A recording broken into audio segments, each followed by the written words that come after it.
Terima kasih Dr. Reza. Saudara-saudara, hari ini kami akan melaporkan kembali tentang update data kinerja kesehatan yang kami himpun dari kemarin pukul 12.00 sampai dengan hari ini pukul 12.00 waktu Indonesia bagian Barat dari seluruh laboratorium jejaring untuk pemeriksaan COVID-19 yang real-time PCR maupun laboratorium yang menggunakan TCM.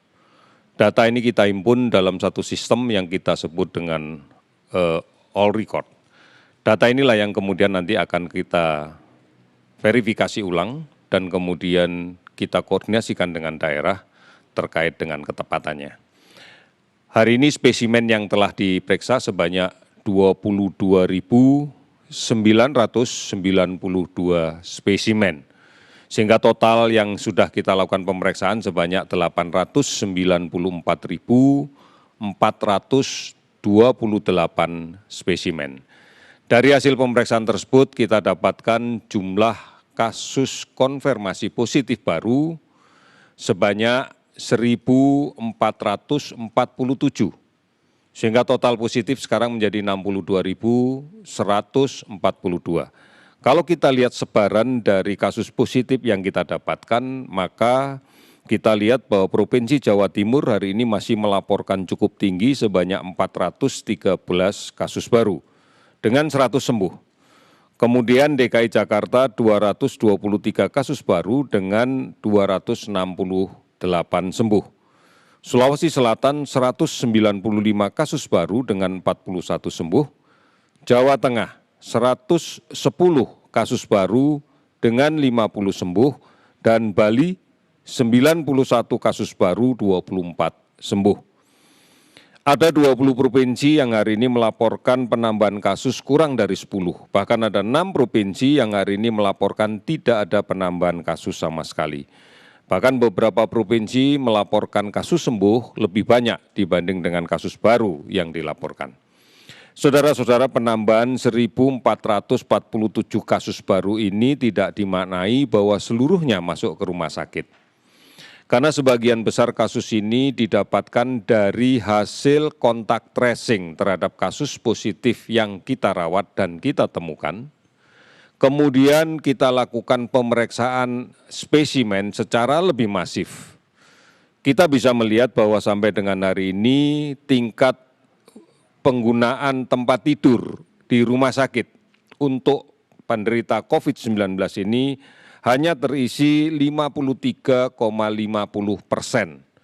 Artinya kita kurang lebih masih punya separuh kapasitas tempat tidur lain yang belum diisi.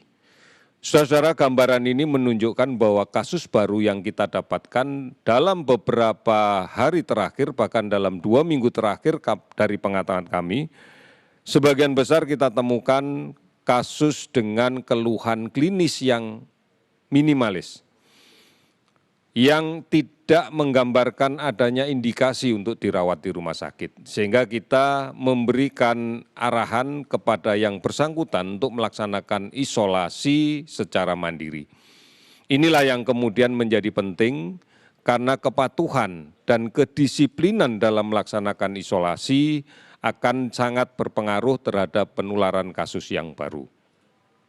Saudara-saudara, sampai dengan hari ini kasus sembuh yang sudah kita dapatkan adalah 651 kasus sembuh yang baru, sehingga total yang sembuh menjadi 28.219 orang.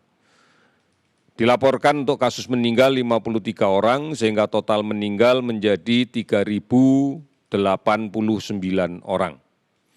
Sampai dengan saat ini sudah 453 kabupaten kota yang dilaporkan terdampak di 34 provinsi. Artinya kita temukan kasus di 354 kabupaten kota. Tidak seluruhnya kasus baru, ini juga kasus-kasus yang lama karena ada beberapa provinsi dalam beberapa hari terakhir ini tidak ditemukan kasus baru. Kita masih melakukan pemantauan terhadap ODP sebanyak 38.890 orang dan pengawasan secara ketat terhadap pasien dalam pengawasan sebanyak 14.205 orang.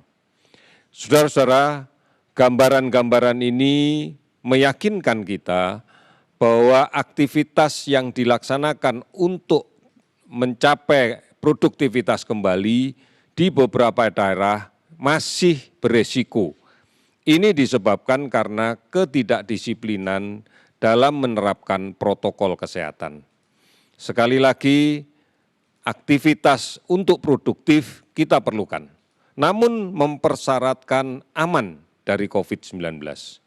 Dan ini bisa kita capai manakala kemudian kita disiplin dan ketat menjalankan protokol kesehatan. Menjaga jarak, menggunakan masker dengan benar, dan mencuci tangan dengan menggunakan sabun. Ini prasyarat utama kalau kita ingin aman dari COVID-19. Saudara-saudara, sekali lagi kami mengingatkan bahwa penularan dari hari ke hari yang masih kita temukan adalah gambaran dari masih adanya orang yang membawa virus ini namun dia tidak mampu melindungi orang lain karena tidak menggunakan masker, karena tidak menjaga jarak. Dan masih ada orang lain yang sehat yang rentan tertular karena tidak menggunakan masker, karena tidak menjaga jarak, dan tidak mencuci tangan secara sering dengan menggunakan sabun. Ini titik lemah yang selalu terjadi dan inilah yang menyebabkan dari hari ke hari kasus masih saja terjadi. Saudara-saudara, mari kita yakini bersama dengan komitmen bersama, terus-menerus bergotong royong, saling mengingatkan untuk menjalankan protokol kesehatan dengan baik. Cara inilah yang memungkinkan kita untuk bisa memutuskan rantai penularan ini. Sudah cukup banyak provinsi yang mulai terkendali dan masih ada beberapa yang memang belum terkendali. Sudah barang tentu gugus tugas daerah akan mampu memetakan secara lebih detail pada tingkat kabupaten kota dan gugus tugas kabupaten kota akan bisa memetakan lebih detail lagi pada tingkat kecamatan dan kelurahan. Informasi ini yang dibutuhkan masyarakat untuk tetap waspada menghadapi COVID-19. Kita bisa dan pasti bisa. Terima kasih, selamat sore.